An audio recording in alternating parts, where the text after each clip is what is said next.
In the unforgiving mountains of Afghanistan, where the line between life and death is measured in seconds, a young woman with steady hands and an unbreakable spirit was about to rewrite the rules of modern warfare.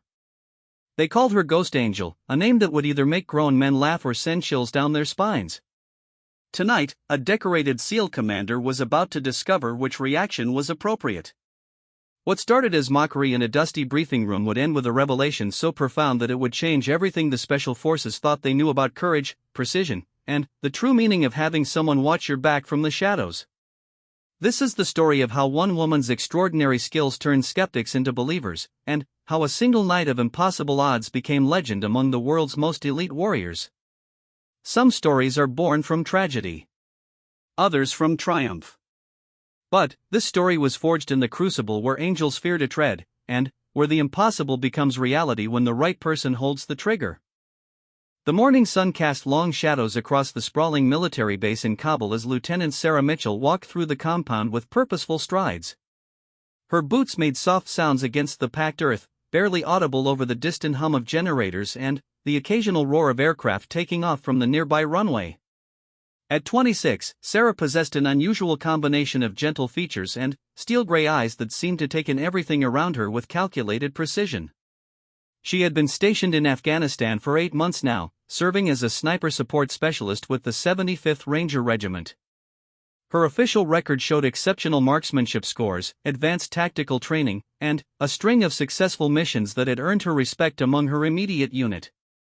But, to the broader Special Operations community, she remained something of an unknown quantity, a female soldier in a world dominated by testosterone and tradition. The call sign Ghost Angel had come about during her 3rd month in country. It started as a joke among some of the newer recruits who noticed how quietly she moved through their forward operating base and how she seemed to appear and disappear without making a sound. The angel part came from her habit of providing overwatch for ground operations, perched high above the action like a guardian watching over the troops below. What began as gentle teasing had gradually evolved into something approaching respect, at least among those who had worked directly with her.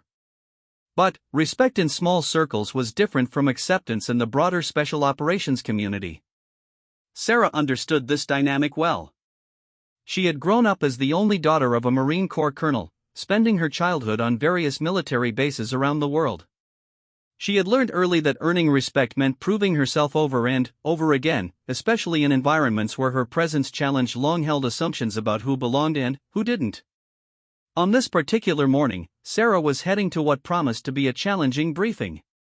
Intelligence reports had indicated increased enemy activity in a region about 40 miles northeast of their position.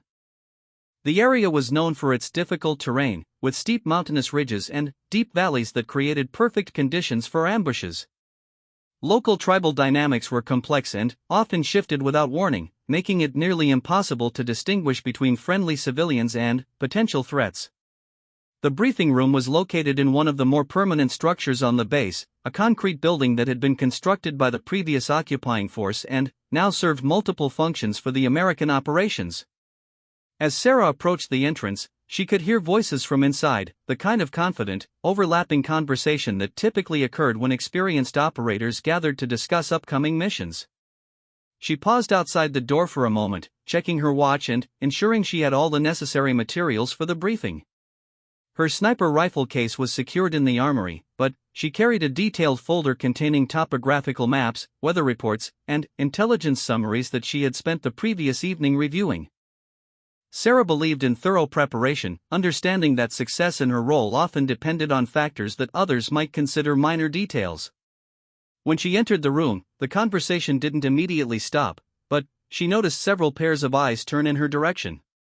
The room contained about 15 personnel, mostly men, representing various special operations units that would be participating in the upcoming operation. At the far end of the room, a large map of the target region was displayed on the wall, marked with various colored pins indicating known enemy positions, friendly checkpoints, and potential extraction points. The mission commander for this operation was Commander James Harrison, a 15-year veteran of naval special warfare and leader of a SEAL Team 6 unit that had recently arrived in theater. Harrison had built his reputation through successful operations in Iraq and previous deployments to Afghanistan. He was known for his tactical expertise, aggressive leadership style, and sometimes abrasive personality. At 38, he had achieved a level of respect within the special operations community that few ever reached. Harrison stood near the map, discussing potential approach routes with several of his team members. He was a physically imposing man, standing well over 6 feet tall with the kind of muscular build that came from years of intensive training and combat operations. His voice carried easily across the room, and, when he spoke, others tended to listen. Sarah had heard stories about his previous missions, including several that had become legendary within certain circles. As personnel continued to filter into the room, Sarah found a seat toward the back and began reviewing her notes. She had studied the target area extensively and had identified several potential sniper positions that could provide effective overwatch for the planned operation. The mission called for a complex insertion into hostile territory, followed by surveillance and potential direct action against a high-value target believed to be operating from a compound in the mountain region. The tactical challenges were significant. The target compound was situated on elevated terrain that provided excellent defensive advantages. Approach routes were limited and would require teams to move through areas where they could be easily observed and engaged by enemy forces. Weather conditions in the region were unpredictable, with sudden changes that could affect visibility and helicopter operations. Most importantly, the enemy forces in the area were known to be well-trained and heavily armed. When the formal briefing began, Harrison moved to the center of the room and began outlining the mission parameters. His presentation was thorough and professional, covering everything from insertion methods to extraction procedures. He discussed the intelligence picture, the threat assessment, and the specific objectives that needed to be accomplished. As he spoke, Sarah took careful notes, particularly regarding timing and coordination requirements that would affect her role in the operation. About halfway through the briefing, Harrison began discussing personnel assignments. He went through each team systematically, explaining roles and responsibilities. When he reached the sniper support element, he paused and looked around the room until his eyes settled on Sarah. "Our overwatch will be provided by Lieutenant Mitchell," he said, his tone neutral but carrying an undertone that suggested some level of skepticism. "Call sign Ghost Angel." The reaction in the room was immediate and telling. Several of the SEAL team members exchanged glances, and Sarah caught at least 2 barely suppressed smiles. The call sign that had earned respect within her own unit apparently struck some of these operators as amusing rather than appropriate. Harrison himself seemed to pause for a moment after saying the name, as if considering whether to make some kind of comment. "Ghost Angel," repeated one of Harrison's team leaders, Staff Sergeant Mike Torres, unable to completely hide his amusement. "That's an interesting call sign for a sniper." Sarah felt the familiar tightness in her stomach that came with these moments. She had experienced similar reactions before, though usually not in such a high-stakes environment. The combination of her gender, her relatively junior rank, and what some apparently considered a soft call sign created an impression that she was accustomed to having to overcome through performance rather than words. Harrison seemed to sense the shift in the room's atmosphere. "Lieutenant Mitchell has been providing sniper support for Ranger operations in this area for several months," he said, his tone remaining professional. "Her role will be to provide overwatch during our insertion and maintain surveillance on potential escape routes from the target compound." The explanation was accurate but delivered in a way that seemed to minimize the importance of the sniper role. Sarah understood that this was partly tactical, emphasizing the supporting rather than integral nature of overwatch, but it also reflected a certain attitude about her capabilities and importance to the mission's success. As Harrison continued with the briefing, Sarah focused on the tactical details that would affect her performance. The target compound was located on a ridgeline that offered limited sniper positions. The best available location appeared to be a rocky outcropping about 800 meters from the primary building, which would provide adequate concealment but would require a difficult approach through exposed terrain. Alternative positions were either too distant for effective engagement or lacked sufficient concealment for a prolonged operation. The insertion plan called for the main assault team to approach the compound from the east, using a ravine system that would provide some protection from observation. Sarah's position would be established several hours before the main operation began, allowing her to observe enemy activity patterns and provide early warning of any complications. The extraction plan included multiple contingencies, but all of them relied heavily on maintaining tactical surprise and avoiding extended engagement with superior enemy forces. When the formal briefing concluded, the room broke into smaller groups as team leaders discussed specific coordination requirements with their personnel. Sarah approached Harrison to discuss the sniper support plan in more detail, knowing that clear communication would be essential for mission success. "Commander Harrison," she said, her voice steady and professional. "I'd like to review the overwatch positions and discuss coordination procedures for the sniper element." Harrison looked at her for a moment, his expression unreadable. "Lieutenant, I appreciate your thoroughness, but the sniper role for this operation is relatively straightforward. Establish position, observe, and report. We're not expecting you to engage unless specifically directed." The response was polite but dismissive, reflecting an assumption that Sarah's role would be limited to passive observation rather than active support. This kind of attitude was not uncommon, but it could create dangerous gaps in tactical coordination if not addressed properly. "Sir, I understand the observation requirement," Sarah replied. "But, given the terrain and the potential for enemy forces to use the northern escape routes, there may be opportunities for the sniper element to provide more active support. I've identified several engagement zones where well-timed shots could significantly impact the tactical situation." Harrison studied the map for a moment, then looked back at Sarah. "Lieutenant, I appreciate your enthusiasm, but this operation will be handled by experienced special operations personnel. Your job is to watch and report. Leave the shooting to the professionals." The comment hung in the air for several seconds. Around the room, conversations continued, but Sarah noticed that several personnel had overheard Harrison's response.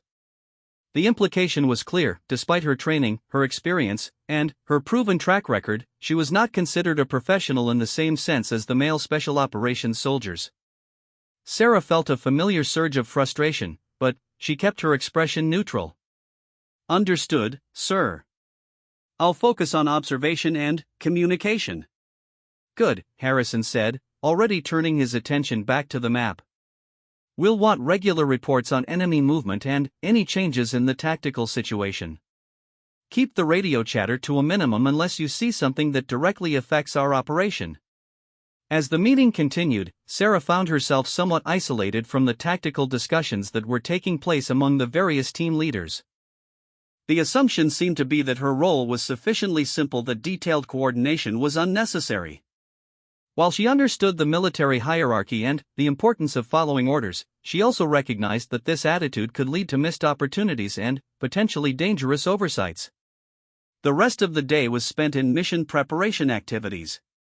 Sarah checked and rechecked her equipment, studied the terrain maps until she could visualize the target area in detail, and reviewed intelligence reports about enemy activity patterns. She also spent time at the base's rifle range, ensuring that her weapon systems were properly zeroed and that her shooting skills remained sharp. That evening, as she cleaned her rifle in the quiet of her quarters, Sarah reflected on the challenges that lay ahead. The mission itself would be difficult enough, given the terrain and the enemy situation. But she also faced the additional challenge of proving herself to a group of operators who clearly had doubts about her capabilities. She had been in similar situations before and had learned that the only effective response was flawless performance. As she worked, Sarah thought about her father's advice from years earlier when she had first expressed interest in military service. "The uniform doesn't automatically earn respect," he had told her. "Respect comes from what you do while wearing it. Some people will doubt you because of who you are instead of what you can do. Your job is to prove them wrong through your actions, not your words." Tomorrow would bring another opportunity to do exactly that. In the mountains of Afghanistan, with lives potentially hanging in the balance, Sarah would have the chance to demonstrate that Ghost Angel was more than just an amusing call sign. It was a name that reflected skills, dedication, and a level of professional competence that could make the difference between mission success and tragedy. The stakes were high, but Sarah had never backed down from a challenge. Tomorrow's mission would be no different. As she finished cleaning her rifle and began preparing for what would likely be very little sleep, she focused on the job ahead rather than the skepticism she had encountered. In a few hours, actions would speak louder than words, and Sarah intended to make sure her actions sent a very clear message about what Ghost Angel could accomplish when the situation demanded excellence. The helicopter's rotors cut through the pre-dawn darkness as Sarah Mitchell adjusted her position in the cabin, checking her equipment one final time before insertion. The aircraft flew low and fast through the mountain valleys, using the terrain to mask its approach from enemy radar and observation posts. Inside the cabin, the noise made conversation nearly impossible, but the tension among the crew was palpable even without words. Sarah's insertion would happen first, dropped at a landing zone approximately 2 miles from her intended sniper position. She would then have to move through difficult terrain and darkness to reach her overwatch location and establish her position before sunrise. The timing was critical. She needed to be in place and ready to provide surveillance before the main assault team began their approach to the target compound. Her equipment had been carefully selected for the mission requirements. In addition to her primary sniper rifle, a precision weapon system capable of accurate engagement at distances exceeding 1,000 meters, she carried a backup rifle, extensive ammunition supplies, communication equipment, and survival gear sufficient for several days if extraction became complicated. The total weight approached 90 pounds, a significant load that would make the approach march physically demanding. As the helicopter approached the insertion point, Sarah reviewed the route she would take to reach her position. The path led through rocky terrain that would provide good concealment but would also slow her movement significantly. She would need to navigate by compass and terrain features, avoiding established trails that might be monitored by enemy forces.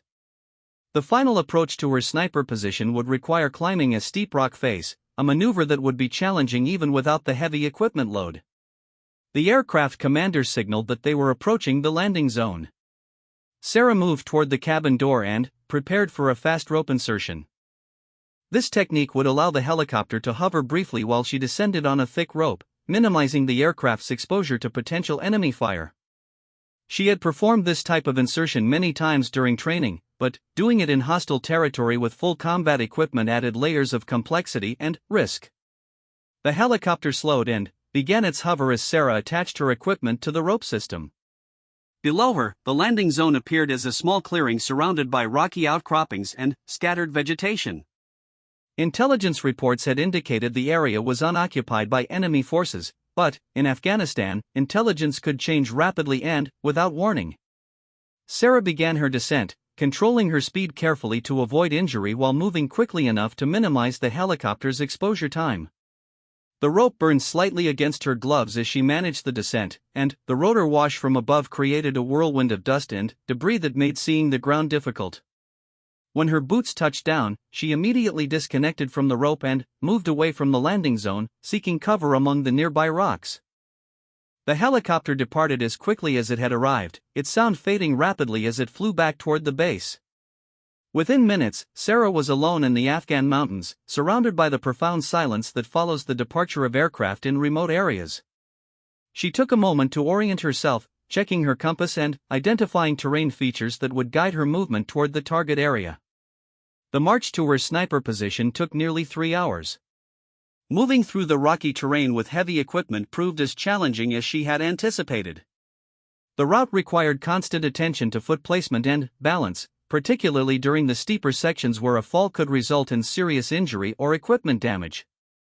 Sarah had to stop periodically to rest and check her navigation, ensuring she remained on course despite the difficult conditions. As she moved through the darkness, Sarah's mind focused on the tactical situation ahead. Intelligence reports indicated that the target compound housed between 8 and 12 enemy personnel, including the high-value individual that the mission was designed to capture or eliminate. The compound's location on elevated terrain provided excellent defensive advantages, with clear observation of all approach routes and multiple prepared fighting positions. The main assault team would begin their movement toward the target compound approximately 2 hours after Sarah reached her position. Their approach would take them through a ravine system that provided some concealment but also created potential choke points where they could be trapped if enemy forces detected their movement. Sarah's overwatch position would allow her to observe these approach routes and provide early warning of any complications. When Sarah finally reached the base of the rocky outcropping that would serve as her sniper position, she paused to assess the climb ahead. The rock face rose nearly 40 feet, with a series of ledges and cracks that would provide hand and footholds for the ascent. However, climbing with her equipment load would require careful planning and execution. A fall from this height could be fatal, and any noise during the climb might alert enemy forces to her presence. Sarah secured her heavier equipment with climbing rope, planning to haul it up after she reached the top. She then began the climb, moving slowly and deliberately from one hold to the next. The rock was solid but rough, providing good grip for her hands and boots. About halfway up, she encountered a more difficult section where the holds were smaller and required more upper body strength to navigate. As she climbed, Sarah could see the first hints of dawn beginning to lighten the eastern sky. Time was becoming a factor. She needed to reach her position and be prepared to provide overwatch before full daylight revealed her location to potential enemy observers. The physical demands of the climb, combined with the weight of her equipment and the stress of the tactical situation, pushed her endurance to its limits. When she finally reached the top of the outcropping, Sarah found herself on a narrow ledge that provided an excellent view of the target compound while offering good concealment from enemy observation. The position was even better than it had appeared on the maps, with natural rock formations that would hide her rifle and equipment while allowing clear fields of fire across multiple engagement zones. Sarah quickly established her sniper position, setting up her rifle with its associated optics and range-finding equipment. She then unpacked her observation tools, including high-powered binoculars and a spotting scope that would allow detailed surveillance of enemy activity around the compound. Communication equipment was tested to ensure reliable contact with the assault team and the Tactical Operations Center. As daylight increased, Sarah began systematic observation of the target area. The compound consisted of 3 main buildings arranged around a central courtyard, with defensive walls that limited visibility into the interior areas. She could see prepared fighting positions at various points around the perimeter, including what appeared to be heavy weapons emplacements that could seriously threaten any approaching force. Through her spotting scope, Sarah began to catalog enemy activity patterns. She observed guards moving between positions on a schedule that seemed to follow a regular rotation. There were civilians in the area, including children playing in a nearby village that complicated targeting decisions. Vehicle traffic was minimal but included several pickup trucks that could potentially be used for rapid enemy reinforcement or escape. About an hour after Sarah had established her position, her radio crackled with the first communication from the assault team. Commander Harrison's voice was calm and professional as he reported that his team had begun their approach march toward the compound. The main assault was scheduled to begin in approximately 90 minutes, timing that would allow them to reach their attack positions while maintaining tactical surprise. Sarah acknowledged the communication and provided her first intelligence report. She described the enemy activity she had observed, the defensive preparations around the compound, and the civilian presence in the surrounding area. Her observations painted a picture of a well-prepared enemy force that was clearly aware of the potential for attack and had taken appropriate defensive measures. As the morning progressed, Sarah noticed changes in the enemy activity patterns that suggested increased alertness. Guards were remaining at their positions for longer periods, and there was more communication activity visible between the different fighting positions. Whether this represented routine security measures or indicated awareness of the approaching assault team was unclear. The assault team continued their approach, moving through the ravine system according to the planned route. Sarah maintained surveillance of the compound while also watching the terrain between her position and the assault team's location. Her elevated position allowed her to see areas that the ground team could not observe, making her an essential early warning system for potential threats. About 30 minutes before the scheduled assault time, Sarah observed activity that immediately raised her concern level. A vehicle had departed from the compound, heading in the direction of the ravine system where the assault team was approaching. The vehicle appeared to be conducting some form of reconnaissance or patrol activity, potentially putting it in position to detect the approaching assault force. Sarah immediately contacted Commander Harrison to report the vehicle movement. Her radio call was acknowledged, but the response suggested that the assault team leader was not particularly concerned about the development. Harrison indicated that his team was prepared to deal with vehicle patrols and that the mission would proceed as planned. 10 minutes later, Sarah's radio again crackled to life, but this time the tone was different. The assault team had encountered the patrol vehicle, and the situation had quickly escalated into a firefight. The element of tactical surprise had been lost, and the enemy forces at the compound were now fully alert and prepared for attack. Harrison's voice carried obvious stress as he reported the contact. His team had successfully eliminated the patrol, but gunfire had been heard at the compound, and the enemy was now moving to reinforce their defensive positions. The tactical situation had changed dramatically from what had been planned as a surprise assault. Sarah watched through her scope as activity around the compound increased rapidly. Guards were moving to prepared fighting positions, and she could see additional personnel emerging from the buildings. What had been a manageable enemy force was now becoming a significantly larger threat as reinforcements appeared to be arriving from locations that had not been identified during mission planning. The assault team was now in a difficult position. They were committed to the attack but faced an alert enemy force that was prepared for their arrival. The ravine system that had provided concealment during their approach was now becoming a potential trap, as enemy forces moved to positions where they could engage the assault team from elevated terrain. Commander Harrison made the tactical decision to continue with the assault rather than attempt extraction. His team's position in the ravine made them vulnerable to enemy fire from the compound, and their best chance for survival was to close with the enemy and take control of the defensive positions. The mission objective had shifted from capture or elimination of the high-value target to survival and elimination of the immediate threat. Sarah found herself in a position that had not been anticipated in the mission planning. Instead of providing passive observation and reporting, she was now the assault team's primary advantage in what had become a desperate tactical situation. Her elevated position and precision weapons gave her the ability to engage enemy forces that the ground team could not effectively target.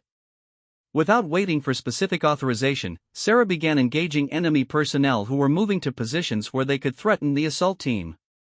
Her first shot eliminated a machine gunner who was setting up to fire into the ravine where Harrison's team was pinned down. The shot was taken at a distance of nearly 800 meters, requiring careful calculation of wind conditions and bullet drop.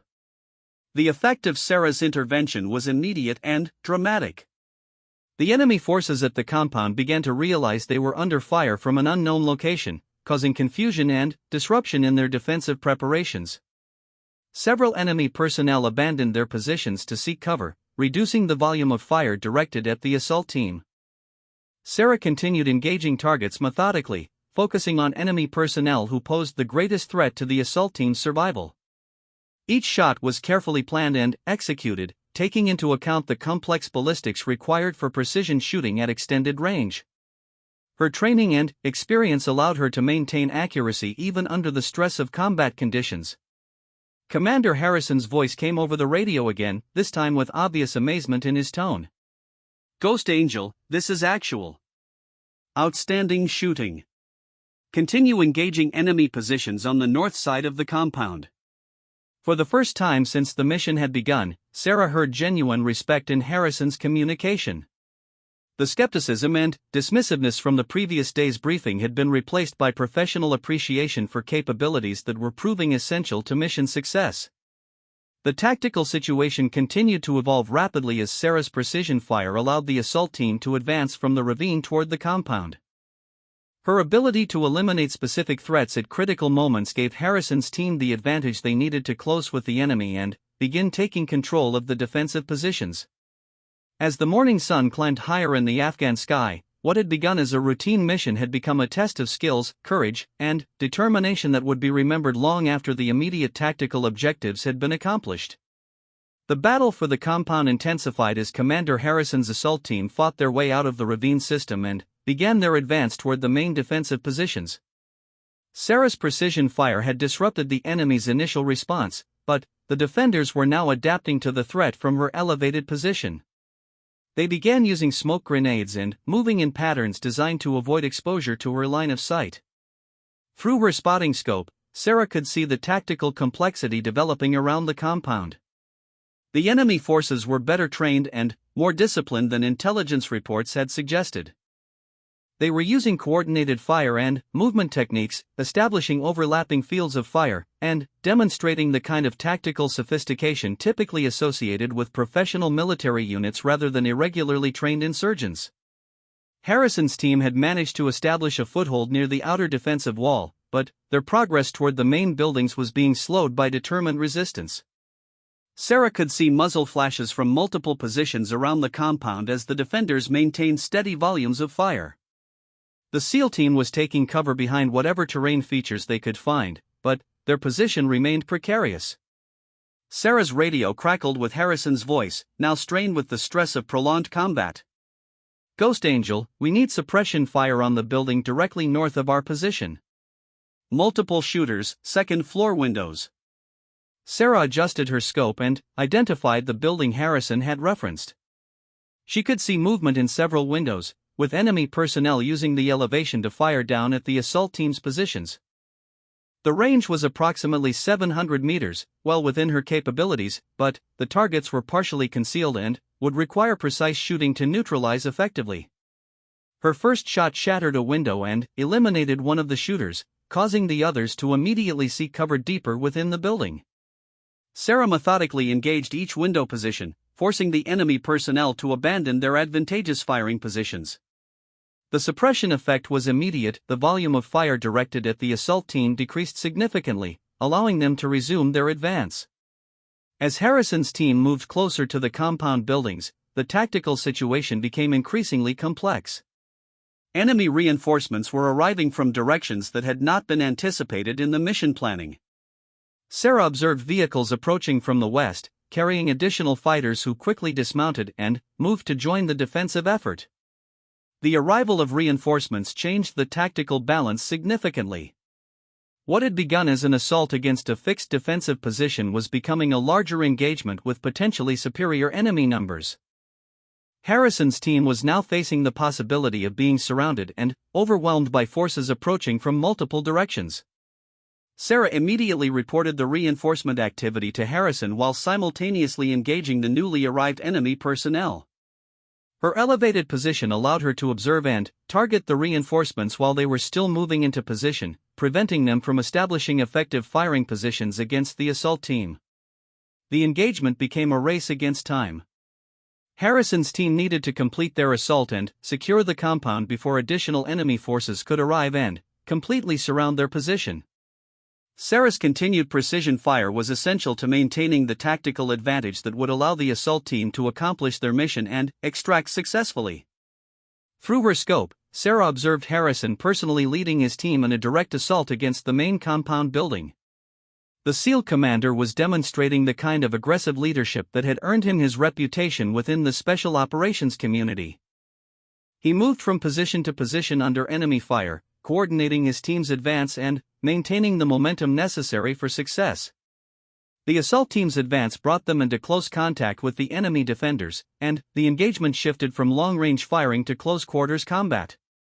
Sarah could see her teammates moving through the compound, clearing buildings and eliminating resistance with the kind of precision and violence that characterized elite special operations forces.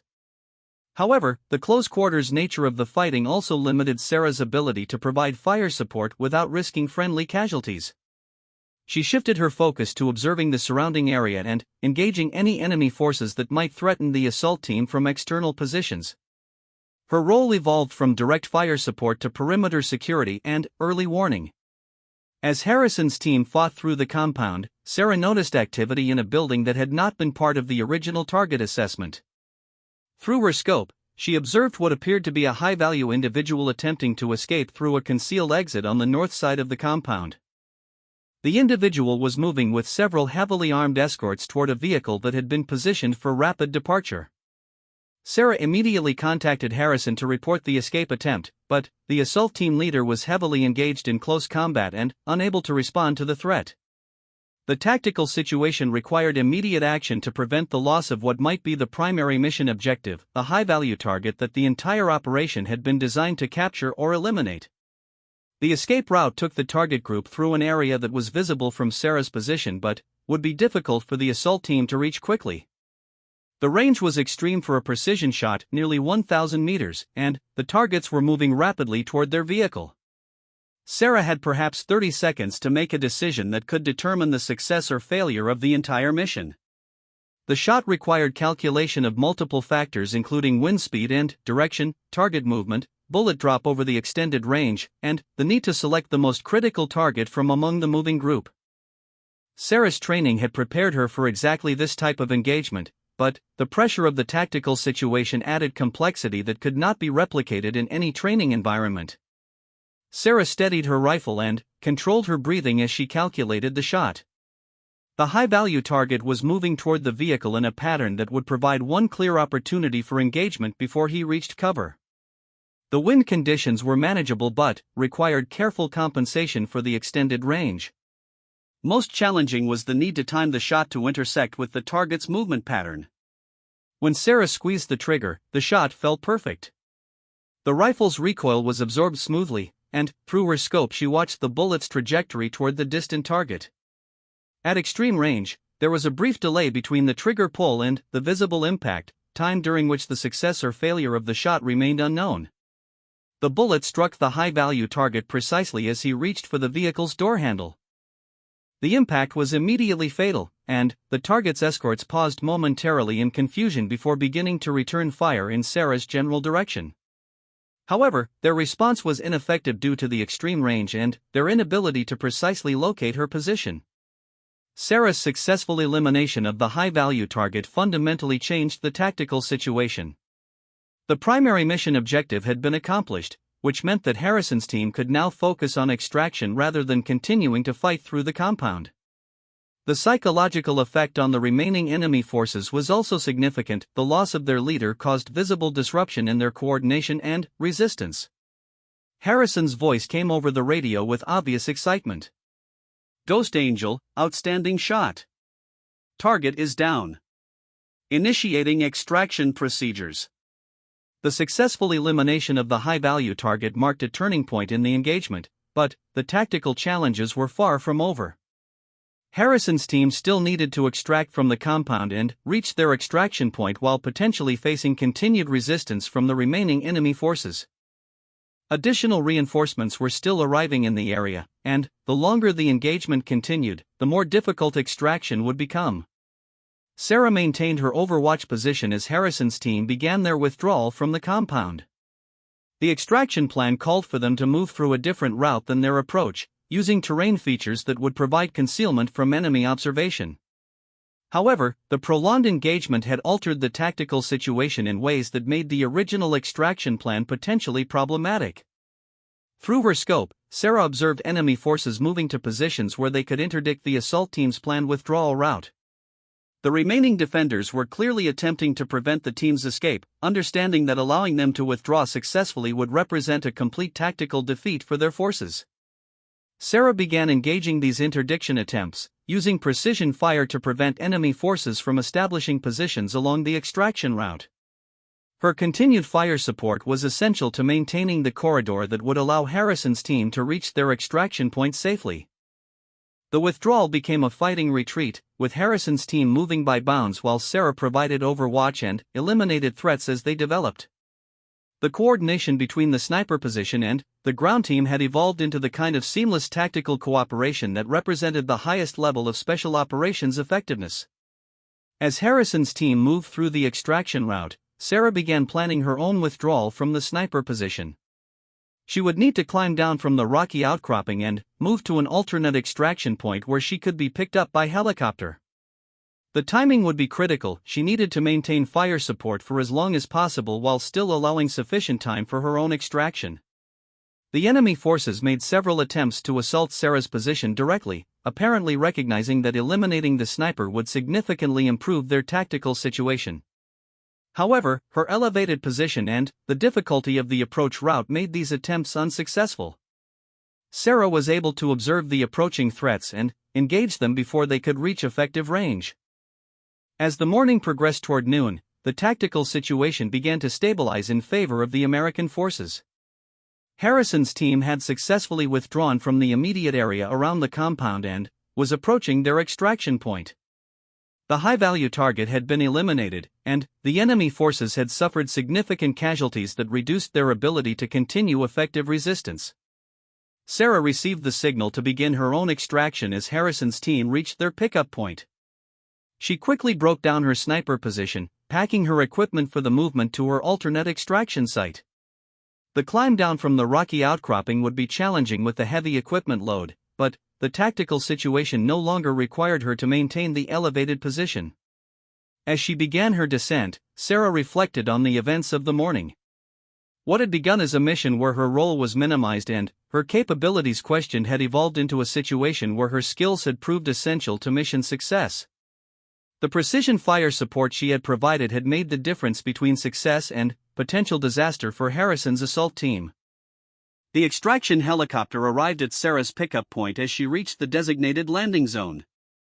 The aircraft was the same one that had inserted her before dawn, and seeing it approach felt like completing a circle that had begun in darkness and uncertainty. As she climbed aboard, Sarah carried with her the satisfaction of knowing that she had performed at the highest level when the situation demanded excellence. During the flight back to base, Sarah reviewed the events of the mission and began to process the significance of what had occurred. The operation had been successful beyond the original objectives. Not only had the high-value target been eliminated, but the entire enemy force in the area had been significantly degraded. Most importantly, all American personnel had been extracted safely despite the tactical complications that had developed during the engagement. The helicopter touched down at the base as the afternoon sun cast long shadows across the landing pad. Sarah climbed out of the aircraft, her equipment heavy on her shoulders and her body feeling the accumulated fatigue of the morning's intense operations. Around her, the familiar sounds and activities of the military base seemed almost surreal after the life and death intensity of the mountain engagement. As she walked across the tarmac toward the equipment storage area, Sarah noticed that word of the mission's success had already begun to spread throughout the base. Personnel who normally paid little attention to her presence now watched with obvious interest as she passed. The transformation in their attention was subtle but unmistakable. She was no longer just another soldier returning from a routine operation. The debriefing was scheduled to begin in 2 hours, which gave Sarah time to secure her equipment, clean her weapons, and prepare her after-action report. These administrative tasks provided a welcome routine after the stress of combat operations, allowing her mind to begin processing the events of the morning in a more systematic way. In the armory, as Sarah methodically cleaned her sniper rifle, she reflected on the shots she had taken during the engagement. Each one had been carefully planned and executed under pressure, but the final shot, the elimination of the high-value target at nearly 1,000 meters, represented the kind of precision shooting that few snipers ever had the opportunity to demonstrate under combat conditions. The technical aspects of that shot would be analyzed and discussed for months to come. The range, the moving target, the wind conditions, and the pressure of the tactical situation combined to create one of the most challenging shooting scenarios possible. Success had required not just technical skill, but also the mental discipline to perform flawlessly when failure could have meant the loss of the primary mission objective. As she worked, other personnel from the base began approaching to ask about the mission. Word had spread that the operation had been dramatically successful and that the sniper support had played a crucial role in that success. Sarah answered their questions professionally but briefly, understanding that the full details would be covered in formal debriefing sessions. Staff Sergeant Mike Torres, the SEAL team leader who had smiled at her call sign during the previous day's briefing, approached as Sarah was completing her equipment maintenance. His demeanor was completely different from the skeptical amusement he had displayed earlier. "Lieutenant Mitchell," he said, his tone carrying genuine respect. "I wanted to personally thank you for what you did out there today. Your shooting saved lives and made the mission possible." Sarah looked up from her rifle, surprised by the directness of his approach. "Thank you, Sergeant Torres. I was just doing my job." "No ma'am," Torres replied, shaking his head. "What you did today went well beyond just doing your job. That final shot on the HVT, I've been in this business for 12 years, and I've never seen anything like it. Commander Harrison wanted me to tell you that he'll be putting you in for a commendation." The conversation was interrupted by the arrival of other team members who had participated in the morning's operation. Each of them took time to personally acknowledge Sarah's contribution to the mission's success. The contrast with their attitudes from the previous day was striking and complete. As the group dispersed to prepare for the formal debriefing, Sarah realized that something fundamental had changed in how she was perceived within the special operations community. The skepticism and dismissiveness that had characterized their initial reactions to her participation had been replaced by professional respect based on demonstrated capability under the most demanding circumstances. The formal debriefing took place in the same room where the mission had been planned the previous day. However, the atmosphere was completely different. Instead of sitting in the back of the room as she had during the initial briefing, Sarah found herself at the front, with Commander Harrison directing most of the tactical discussion toward her observations and actions during the engagement. Harrison began the debriefing by outlining the overall success of the mission. The high-value target had been eliminated, significant enemy forces had been neutralized, and all American personnel had been extracted without casualties. He then turned to Sarah to provide her perspective on the sniper support operations. Lieutenant Mitchell's overwatch proved to be the decisive factor in mission success, Harrison stated to the assembled group. Her precision fire support enabled the assault team to advance through determined enemy resistance, and her elimination of the HVT at extreme range accomplished the primary mission objective. Sarah provided a detailed account of her observations and actions during the operation. She described the enemy defensive preparations, the arrival of reinforcements, and the tactical decisions she had made regarding target engagement priorities. Her presentation was thorough and professional, focusing on the tactical lessons learned rather than personal achievements. During the question and answer portion of the debriefing, it became clear that Sarah's performance had impressed even experienced special operations personnel who had initially been skeptical of her capabilities. The questions focused on technical aspects of her shooting, her tactical decision-making process, and her recommendations for similar operations in the future. One of the most significant questions came from Torres, who asked about Sarah's decision to engage the escaping high-value target without explicit authorization. This highlighted one of the most critical moments of the operation, the point where Sarah had to make an independent tactical decision that affected the entire mission outcome. The tactical situation required immediate action, Sarah explained. Commander Harrison and his team were heavily engaged and couldn't respond to the escape attempt. The shot was within my capabilities, and the target was the primary mission objective. I made the decision to engage based on my assessment of the tactical priorities. Harrison nodded approvingly. Lieutenant Mitchell demonstrated exactly the kind of tactical initiative that we expect from special operations personnel. Her decision-making under pressure exemplified the highest standards of military professionalism. The debriefing continued for over an hour, with detailed discussion of every aspect of the operation. Sarah's role was examined from multiple perspectives, and it became clear that her contribution had been far more significant than anyone had anticipated during the mission planning phase. As the formal debriefing concluded, Harrison approached Sarah privately. "Lieutenant, I owe you an apology for my attitude yesterday. I made assumptions based on limited information and nearly missed the opportunity to fully utilize your capabilities." Sarah appreciated the honesty but responded diplomatically. "Sir, skepticism is natural when working with new personnel. What matters is mission success and team performance." "You're right about mission success," Harrison replied, "but I want you to know that your performance today has earned you a permanent place on any operation I command. The call sign Ghost Angel isn't something to laugh at, it's something to be respected." The conversation marked a complete transformation in Harrison's perception of Sarah's capabilities and role within the special operations community. The commander who had dismissively limited her role to passive observation now viewed her as an integral member of the tactical team.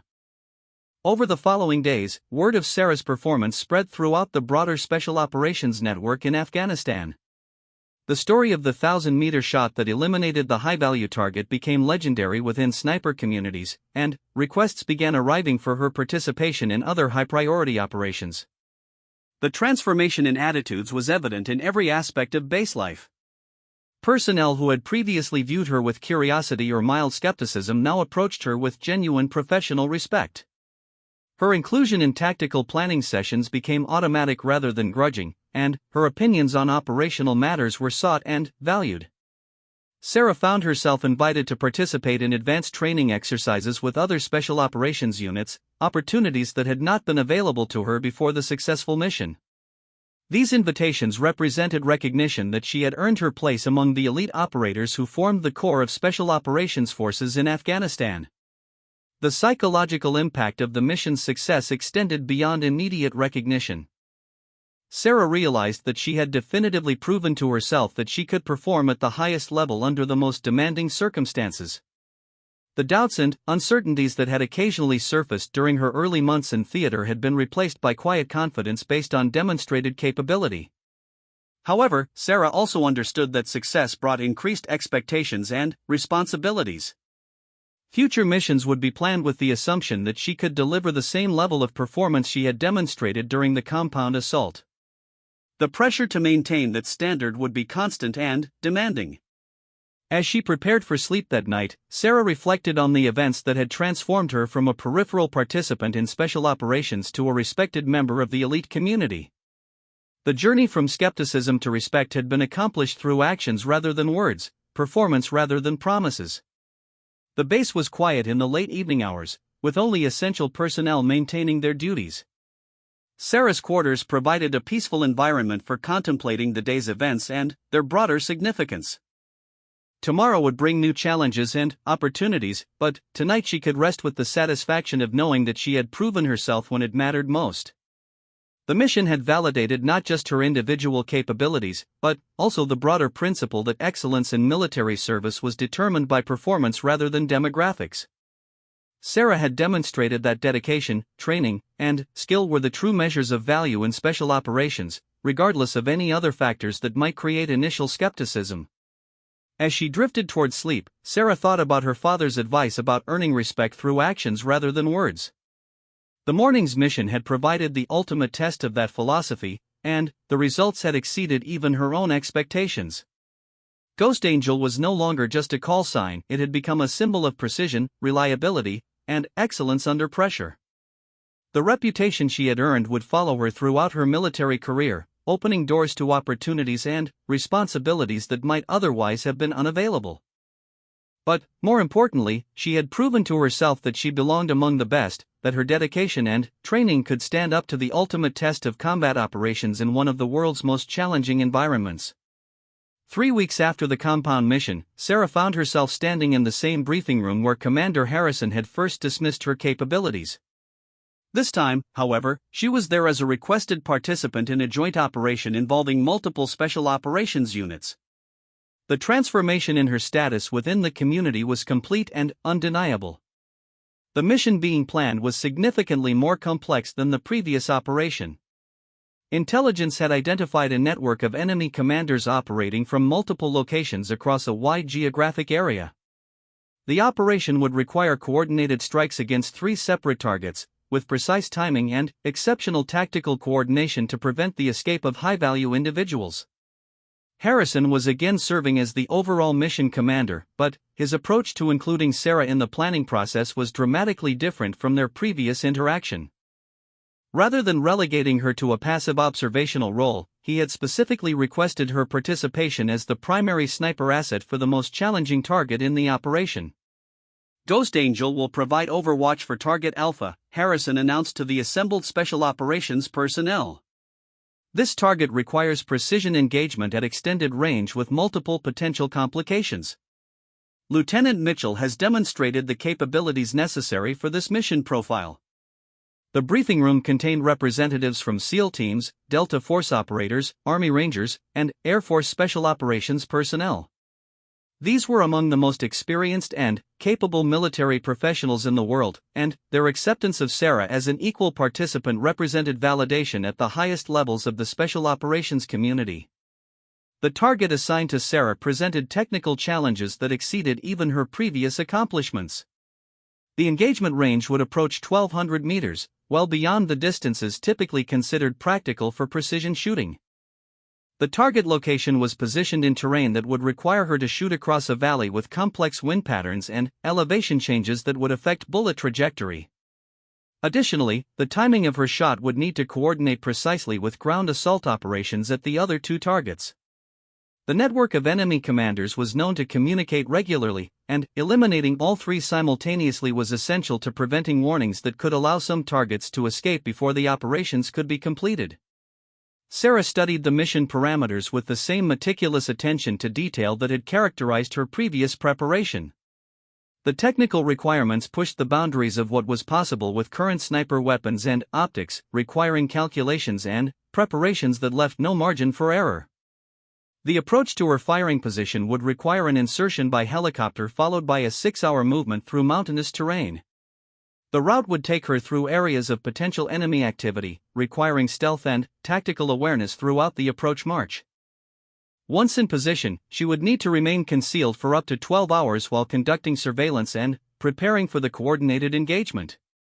Equipment selection for this mission required careful consideration of the extreme technical requirements. Sarah chose her most accurate rifle system paired with premium ammunition that had been individually tested for consistency. Her optics package included advanced range-finding equipment and atmospheric sensors that would provide real-time data on conditions affecting bullet flight.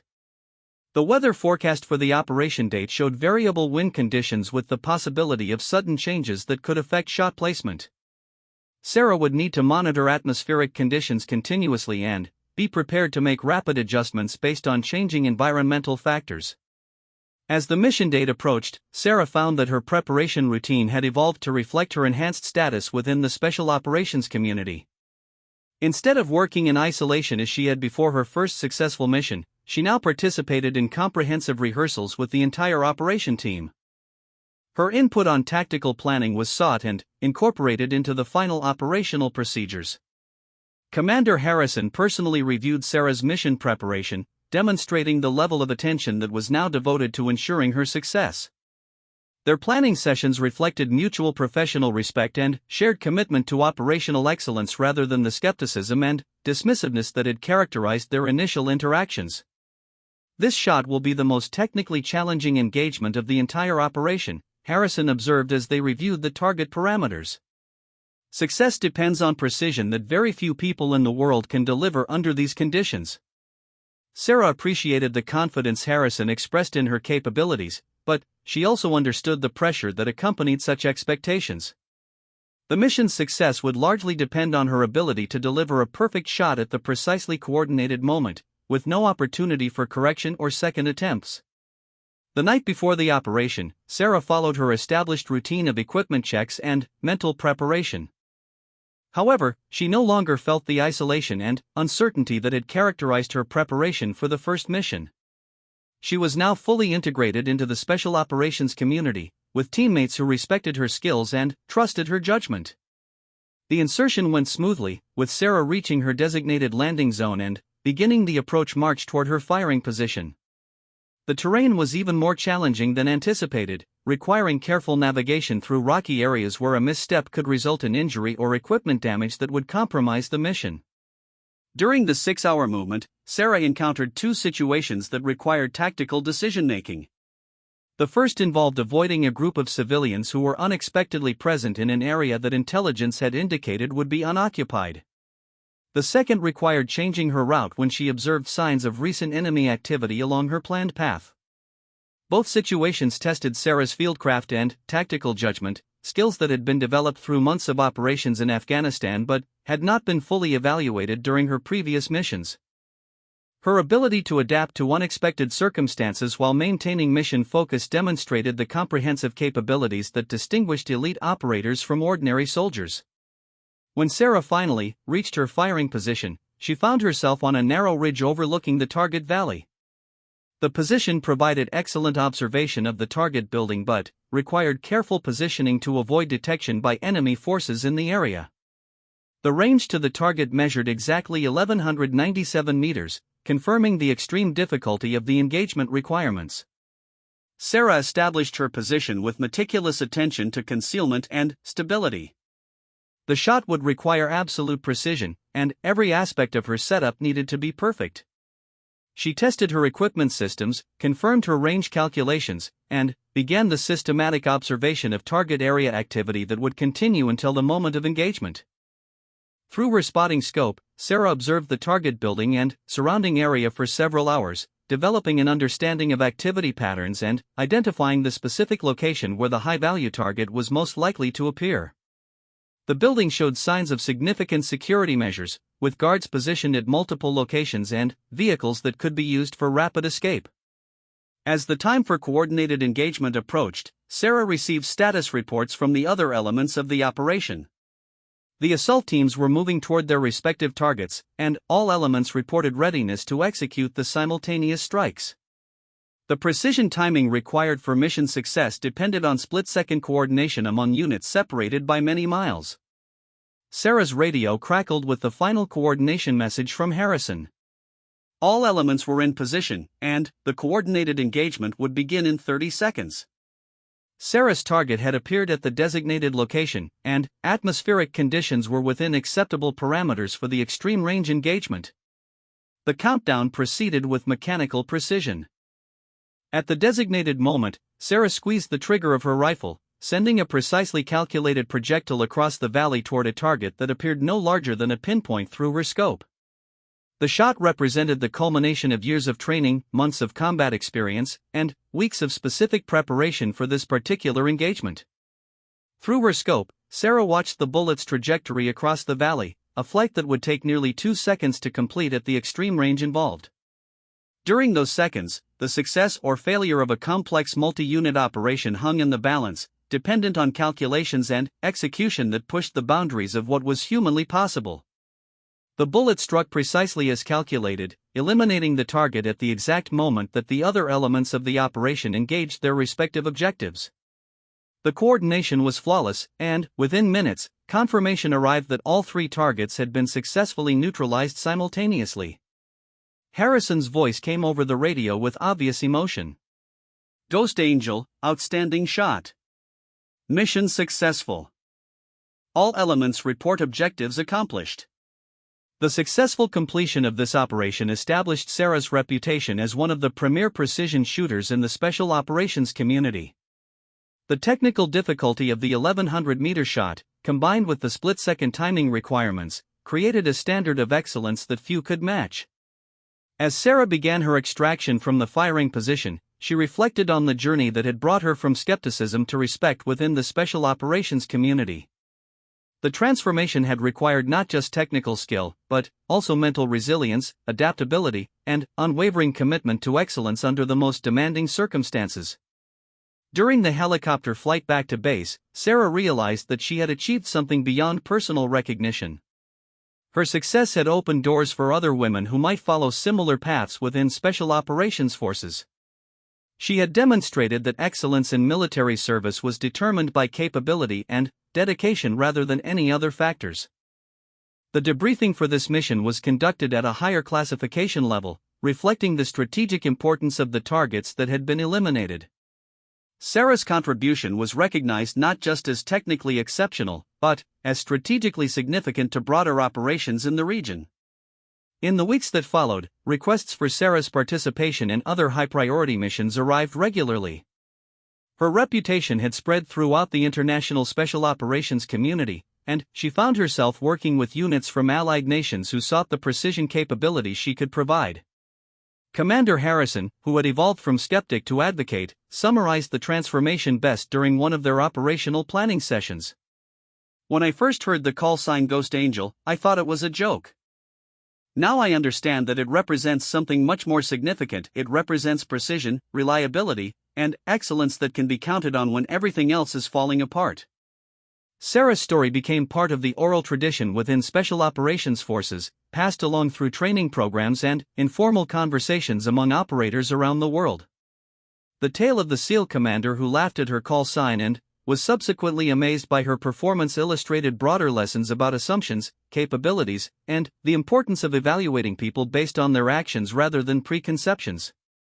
Years later, as Sarah continued her military career and eventually moved into training and leadership roles, she would reflect on those crucial missions in Afghanistan as the foundation of everything that followed. The skill she demonstrated and the respect she earned during those operations opened opportunities that shaped the rest of her professional life.